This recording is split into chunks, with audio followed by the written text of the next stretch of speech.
समर सिंह एक नया गाना लेकर के आए हैं ऑनलाइन गरिया। वे म्यूजिक से आया है गाना। समर सिंह के साथ आवाज दी है खुशी कक्कर ने।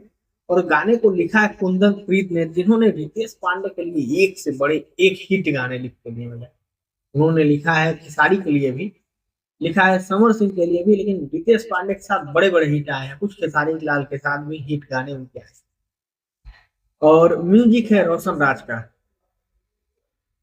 बेब म्यूजिक से गाना आया है और गाना अच्छा है। जैसे कि शादियों का सीजन चल रहा है, इसके हिसाब से देखे तो गाना बढ़िया है।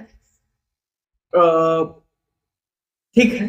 समर सिंह का गाना मुझे ईमानदारी से बताऊं तो उनका गाना जो देसी गाना होता है वो ज्यादा मुझे अच्छा लगता है। लेकिन ये गाना भी अच्छा है और उनके बड़े बड़े गाने हिट हो चुके हैं, सगरो नमरिया कमरिया में खोलते बड़े बड़े गाने हिट हो चुके हैं, इस टाइप के भी। ये गाना अच्छा है, मजा आ जाएगा सुन के।